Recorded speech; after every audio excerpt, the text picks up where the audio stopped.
Charlie looked around the room.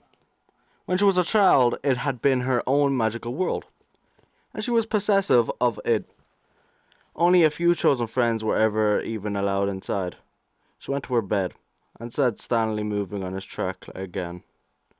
She left, closing the door behind her, before the little unicorn came to a halt. She went out the back door to the driveway and stopped in front of the garage that had been her father's workshop. Half buried in the gravel a few feet away was a piece of metal, and Charlie went to pick it up. It was jointed in the middle, and she held it in her hands, smiling a little as she bent it back and forth. An elbow joint, she thought. I wonder who that was going to belong to. She had stood in this exact spot many times before. She closed her eyes, and the memory overwhelmed her. She was a little girl again, sitting on the floor of her father's workshop, playing with scraps of wood and metal as though they were toy blocks. Trying to build a tower with the uneven pieces, the shop was hot, and she was sweaty, grime sticking to her legs, as she sat in her shorts and sneakers. She could almost smell the sharp metallic odour of the soldering iron. Her father was nearby, never out of sight, working on Stanley the unicorn. Stanley's face was still unfinished, one side white and shining and friendly, with a gleaming brown eye that seemed almost to see. The other half of the toy's face was all exposed, circuit boards and metal parts. Charlie's father looked at her and smiled, and she smiled back. Beloved, in a darkened corner behind her father, barely visible, hung a jumble of metal limbs. A twisted skeleton with burning silver eyes. Every once in a while it gave an uncanny twitch. Charlie tried never to look at it, but as her father worked, as she played with her makeshift toys, her eye was drawn back to it again and again. The limbs contorted seemed almost mocking. The thing a ghastly gesture, and yet there was something about it that suggested enormous pain. "Daddy?" Charlie said, and her father did not look up from his work. "Daddy?" she said again, more urgently this time.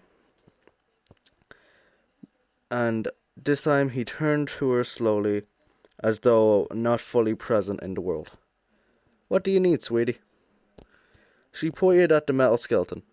"Does it hurt?" She wanted to ask the question, but when she looked into her father's eyes, she found she could not. She shook her head. Nothing. He nodded at her with an absent smile and went back to his work. Behind him, the creature gave another awful twitch, and its eyes still burned. Charlie shivered and drew herself back to the present. She glanced behind it. Feeling exposed, she looked down, and her gaze fixed on something three widely spaced grooves in the ground. She knelt thoughtful and ran her finger over one of them. The gravel was scattered anyway, the marks worn heavily into the dirt. A camera tripod of some sort? It was the first unfamiliar thing she'd seen. The door to the workshop was cracked open, slightly inviting, but she felt no desire to go inside. Quickly, she headed back to her car, but she stopped as soon as she settled into the driver's seat. Her keys were gone, having probably fallen out of her pocket somewhere inside the house. She retraced her steps, merely glancing into the living room and kitchen before heading up to her bedroom. The keys were on the wicker chair beside Theodore the rabbit. She picked them up and jangled them for a moment, not quite ready to leave the room behind. She sat down on the bed. Stanley the unicorn had stopped beside the bed, as he always did, and as she sat, she patted him absently on the head. It had grown dark while she was outside, and the room was now cast in shadows. Somehow, without the bright sunlight, the toy's flaws and deterioration were thrown into sharp relief. Theodore's eyes no longer shone, and his thin fur and hanging ear made him look like a sickly vagabond. When she looked down at Stanley, the rust around his eyes made them look like hollow sockets, and his bare teeth which she had always thought of as a smile, became the awful, knowing grin of a skull. Charlie stood up, careful not to touch him, and hurried toward the door. But her foot caught on the wheel beside the bed. She tripped on the tracks and fell sprawling to the floor. There was a whir of spinning metal, and as she raised her head, a small pair of feet appeared under her nose. Clad in shining patient leather, she looked up. There above her was Ella, staring down at her, silent and uninvited, her glassy eyes almost appearing to see. The teacup and saucer were held out before her with a military stiffness. Charlie got up cautiously, taking not to disturb the doll. She left the room, stepping carefully to avoid accidentally activating any other toys. As Charlie went, Ella retreated to her closet, almost matching her pace. Charlie hurried down the stairs, seized by an urgency to get away in the car. She fumbled the key 3 times before sliding it into place.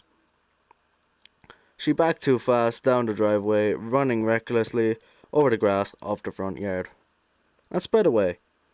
After about a mile, Charlie pulled over on the shoulder and turned the car off. Staring straight ahead through the windshield, her eyes focused on nothing. She forced herself to breathe slowly. She reached up and adjusted the rearview mirror so she could see herself. She always expected to see pain, anger, and sorrow written on her face, but there never were. Her cheeks were pink and her round face looked almost cheerful, like always. Her first weeks living with Aunt Jen, she heard the same things over and over when Aunt Jen introduced her. What a pretty child. What a happy-looking child she is. Charlie always looked like she was about to smile, her brown eyes wide and sparkling, her thin mouth ready to curve up even when she wanted to sob. The incongruity was a mild betrayal. She ran her fingers through her light brown hair, as though that would magically fix its slight frizziness and put the mirror back into position. She turned the car back on and searched for a radio station, hoping music might brighten her folly back to reality. She flipped from station to station, not really hearing about any of them were playing, and finally settled on AM broadcast with a host who seemed to be yelling condescendingly at his audience. She had no idea what he was talking about, but the brash was annoying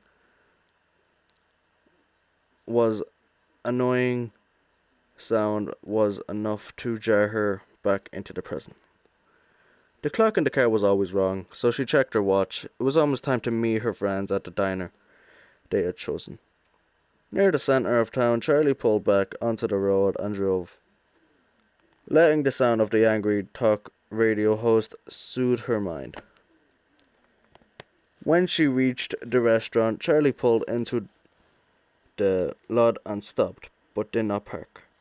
The front of the diner had a long picture window all across it, and she could see right inside, though she had not seen them for years. It took her only a moment to spot her friends through the glass. Jessica was easiest to pick out from the crowd. She always enclosed pictures with her letters, and right now she looked exactly like her last photo. Even seated, she was clearly taller than either of the boys and very thin, though Charlie could not see her whole outfit. She was wearing a loose white shirt with an embroidered vest, and she had a brimmed hat perched on her glossy shoulder-length brown hair. With an enormous flower threatening to tip it off her head, she was gesturing excitedly about something as she spoke. The 2 boys were sitting next to each other, facing her. Carlton looked like an older version of his red-headed childhood self. He still had a bit of a baby face, but his features had refined and his hair was carefully tousled and held in place by some alchemical hair product. He was almost pretty for a boy, and he wore a black workout shirt though she doubted he'd ever worked out a day in his life. He slouched forward on the table, resting his chin in his hands. Beside him, John sat closest to the window. John had been the kind of child who got dirty before he even went outside. There would be paint on his shirt before the teacher handed out the watercolors, grass stains on his knees before they came near a playground, and dirt under his fingers just after he washed his hands. Charlie knew it was him because it had to be, but he looked completely different. The grubbiness of childhood had been replaced by something crisp and clean. He was wearing a neatly pressed light green button-down shirt, the sleeves rolled up and collar open, preventing him from looking too uptight. He was leaning back confidently in the booth, nodding enthusiastically, apparently absorbed in whatever Jessica was saying.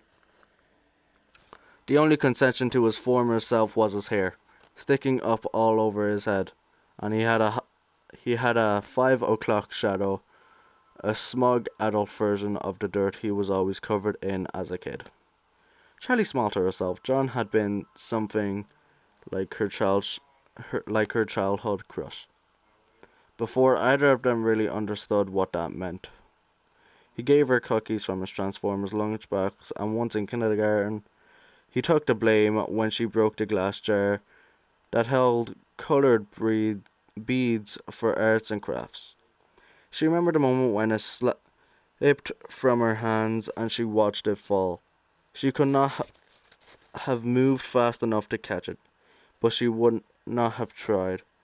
She wanted to see it break. The glass hit the wood floor and shattered into 1,000 pieces, and the beads scattered, many coloured among the shards. She thought it was beautiful, and then she started to cry. John had a note sent home to his parents, and when she told him thank you, he had winked at her with an irony beyond his years and simply said, "For what?" After that, John was allowed to come to her room. She let him play with Stanley and Theodore, watching anxiously the first time he learned to press the buttons, to make them move. She would be crushed if he didn't like them, knowing instinctively that it would make her think less of him. They were her family, but John was fascinated as soon as he saw them. He loved her mechanical toys, and so she loved him 2 years later. Behind a tree beside her father's workshop, she almost let him kiss her. And then it happened, and everything ended, at least for Charlie. Charlie shook herself, forcing her mind back to the present. Looking again at Jessica's polished appearance, she glanced down at herself. Purple t-shirt, denim jacket, black jeans, and combat boots. It felt like a good choice this morning, but now she wished she had chosen something else. This is all you ever wear, she reminded herself. She parked and locked the car behind her, even though people in Hurricane did not usually lock their cars. Then she went into the diner to meet her friends for the first time in 10 years. The warm noise and light of the restaurant hit her in a wave as she entered. For a moment she was overwhelmed, but Jessica saw her pause in the doorway and shouted her name. Charlie smiled and went over. "Hi," she said awkwardly, flickering her eyes at each of them, but not fully making contact. Jessica scooted over on the red vinyl bench and patted the seat beside her. "Here, sit," she said. "I was just telling John and Carlton about my glamorous life." She rolled her eyes as she said it, managing to convey both self-deprecation and the sense that her life was truly something exciting. "Did you know Jessica lives in New York?" Carlton said. There was something careful about the way he spoke, like he was thinking about his words before he formed them. John was silent, but he smiled at Charlie anxiously. Jessica rolled her eyes again. With a flash of déjà vu, Charlie suddenly recalled that this had been a habit even when they were children. 8 million people live in New York, Carlton. It's not exactly an achievement, Jessica said. Carlton shrugged. "I've never been anywhere," he said. "I didn't know you still lived in town," Charlie said. "Where else am I going to live? My family has been here since 1896, he added. deepen, deepening his voice to mimic his father. Is that even true? Charlie said. I don't know, Carlton said in his own register. Could be. Dad ran from here 2 years ago. I mean, he lost, but still, who runs from here? He made a face. I swear the day I turn 18, I am out of here. Where are you going to go? John asked, looking seriously at Carlton. Carlton met his eyes just as serious for a moment. Abruptly, he broke away and pointed out the window, closing one eye as if to get his aim true. John raised an eyebrow as he looked out the window, trying to follow the line Carlton was pointing to. Charlie looked too. Carlton wasn't pointing at anything. John opened his mouth to say something, but Carlton interrupted. Or, he said as he smoothly pointed in the opposite direction.